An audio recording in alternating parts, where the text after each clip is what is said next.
Hey, Redcasters, be sure to subscribe to our channel and ring the bell to be notified about our latest videos. Go Big Red. Well, and one of the things that it's still kind of been the honeymoon era with him too, right? I mean, he can do no wrong. Or, sure. I mean, well, it's the combination of he's done a lot of the things the way that we wanted him to do it. A lot of things right, but he can do no wrong. And I think it's fair. And in fact, he could, but he hasn't. Well, no, technically in the last week, he kind of has. He's done something, and I'm going to bring up our first graphic of the year of this, the in-state recruiting graphic. Let me see if I can make that a little bit bigger. And Teddy Rezac was someone that we just added.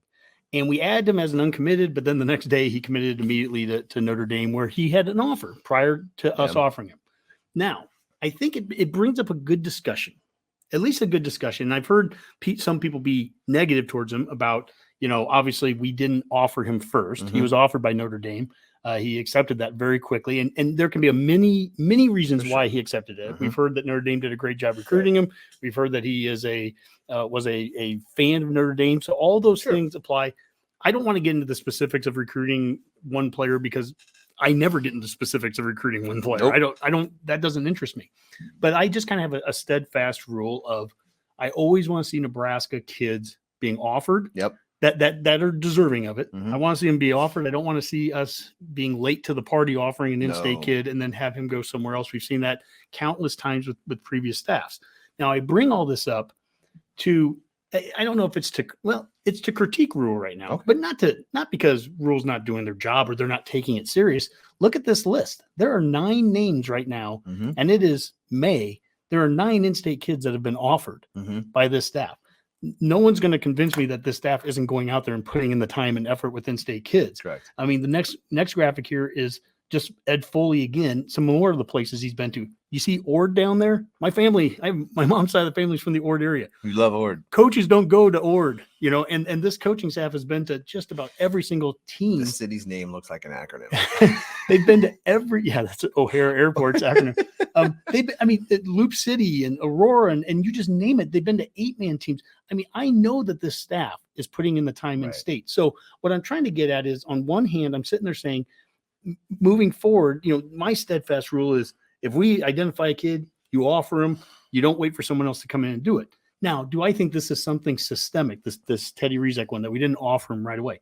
No. In fact, what I would say is I really want to see what Coach Rule and staff can do when they have a full cycle under them, because they've talked so much about camps. They've talked so much about, wanting to go out and see the players. And they're still they've been here for 6 months. They've never seen Teddy Rezac live playing a football game yet, right?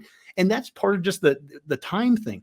You give them this next off season, this next summer, of bringing kids in with camps, going out to camps.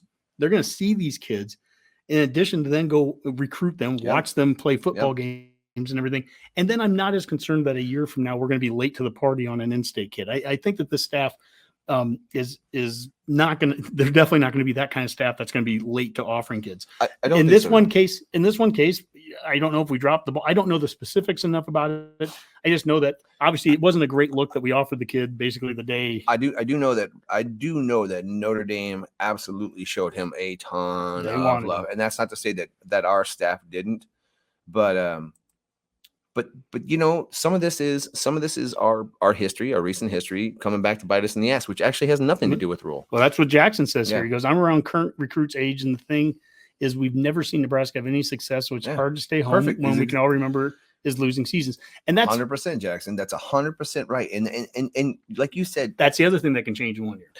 It can change in 1 year, yes, but in terms of at least we could have some success. But you know what you hear about recruiting, and I got to be honest, if you're not a senior, if you're not a high school senior, you're sophomores, juniors, I'm just never going to learn your name. There's just too many out there. And I'm not that smart and I can't remember stuff like that. But the fact is, recruiting is about building relationships, and it's usually a 3-year process, and so what you said though about next year, if we're doing this, well, it still might be 3 years before we're really in the flow of things, which is fine. It's 100% fine. I think it gets better each year, especially for winning. Right? Especially if we give these high school kids a chance to look at this team and see what the state looks like when we're winning and see what kind of love they're getting from what will always differentiate us, and this is one of my favorite things about being a Husker fan, is the other fans. What will never be diluted. What will never be diluted is how much Husker fans love Husker anything, football, volleyball. Clearly, and so once we have the wins to match the passion and the fan base, these kids right now seem all they want are clicks, likes, and like affirmation of like this clout and love that you see online. It's kind of weird, but whatever. But that will make a humongous difference going forward if they can see what it's like with a winning program here. So right now, we're kind of taking it in the shorts here because of it's just we haven't been good for a while. Not very good, actually quite poor. So I can't blame a kid like Rezac for wanting to go to Notre Dame. Those guys have been pretty relevant in the last 5 years. And they rolled out the red carpet for the kid and made him seem like a priority. Like, why? And he's Catholic. Jeez, man. Yeah. Look, a lot of things can be true at the same time. And Dion asked if we need to offer the parents money. I don't even know what the rules are anymore. Can you? Go ahead. Can parents get NIL? Look, I think what I want to see, a couple of things can be true at the same time. I can be really pleased with the effort that I'm seeing from this coaching staff. And I'm looking at this and there's 9 names right now in state. And that is right off the heels of a year ago. I think we offered 11 or maybe 12 in-state kids. I forget now. Point is those numbers are going up and they're good.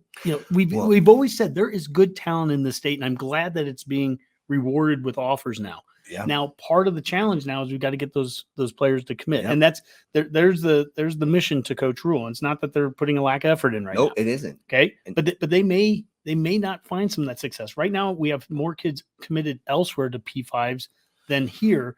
Now, Daniel Kalen, the quarterback, that's obviously he's committed to Mizzou right now. We've been going after a quarterback up until today.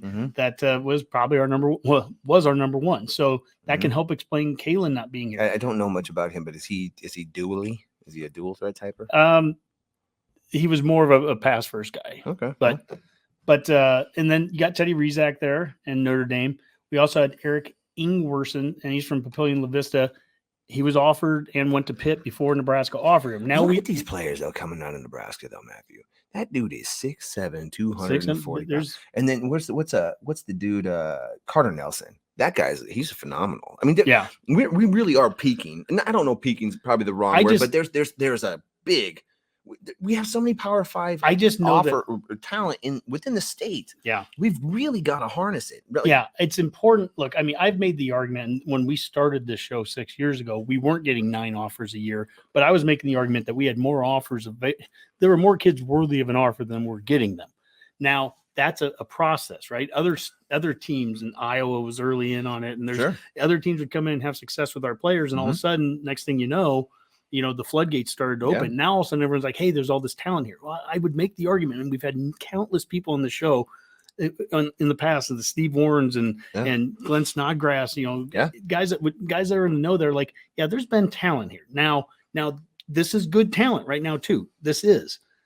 My bigger point is if we're seeing 9, 8, 9, 10, 11 offers a year, I mean, 6 years ago, I remember saying if we could get 5 a year from Nebraska, that would be 1/4 of your class, of a class of 20, get another 5 from the 500-mile radius. There's 10, half your classes from the 500-mile radius. The other half is going to come national. We're a national recruiting class. Yes, we are. Our school. If we can go out and get 9 or 10 guys a year from Nebraska, if that's a possibility, think of how that changes things, because recruiting classes are different now with transfer portals. With transfer portal, and I know Rule wants to build from high schools. I know he does. That's what he says. But if we get 20 kids a year from high schools and we get 10 of them from in-state, or somewhere in that 40 to 50% of your classes from Nebraska, that changes the game a lot too for recruiting. So they're doing the right things right now. We need to get the wins to go with it. That's what I think is important. And they constantly harp on that. We're a developmental program. Right. Well, the only way you are is if you get kids in high school and you keep them. That's the only way you're developmental. You're not developing transfer portal guys. They're mercenaries, And I'm not anti-mercenary at all. I mean, they can play a role, but we'll never. I don't think Nebraska is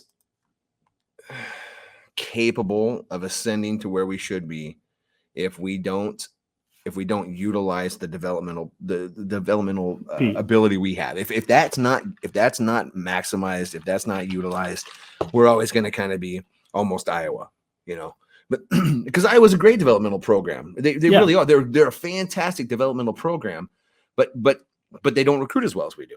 And that's not a shot. It's just I can look at the stat. Hey, analytic people, you can probably look at that and tell me I'm right. I'm with you on that page, but we don't develop them worth the damn.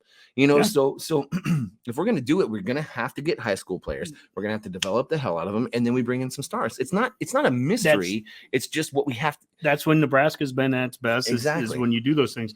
And you also do things a little bit differently. Nebraska has when we've been at our best. And here's Kurt saying, "Hey, we got a Nebraska kid from Notre Dame to be a fullback." And that's at Barret Liebentritt, and he was a Skutt kid, transferred back here. So he was at Notre Dame for 2 years, redshirted, and then played last year as a redshirt freshman as a fullback. We also got a fullback from Lakeview. Lakeview Ternus. Yeah. And then also there was another Skutt kid that was playing quarterback, I think, at Wyoming, and he just transferred back. So they're trying to infuse that position group with some players that I think Bonner still can be an interesting fullback in some situations, and I think especially his speed, his athleticism, but also to have a big old grinder fullback too. And what a position to recruit for. If it, like in a real X factor type position, like when Bonner's fascinating, and I think he kind of opened some eyes in the spring game just based on what Rule was even talking about, like that lead ISO he was talking about where Gabe Irvin went in for a touchdown. He's like that was supposed to be a different fullback, but Bonner went in there, he made the block, and he went in. He's like, we weren't exactly sure he could do that. And that changes everything about how your personnel packages look. So it makes it really hard for defense. So is he going to be a lead blocker? Is he getting the ball, or is he going out for a pass? What a position to have. What a position to recruit to. Yep. And it seems like those are the kind of guys that Nebraska is kind of littered with. If that Ternus kid from Nebraska, the kid's running like a sub 1100. The Lakeview kid. And he's huge. And we get that guy out there and let him like lead block and smoke some fools and bend some face mask, and then all of a sudden he flanks off and he's open for a pass. He can catch and run, and he's got a sub 10 or sub 1100 speed. That's going to be a problem. And like I love that kind of stuff. I love those matchup issues that we're building it from within. I'm like, you can't get any more Nebraska than Columbus. Holla.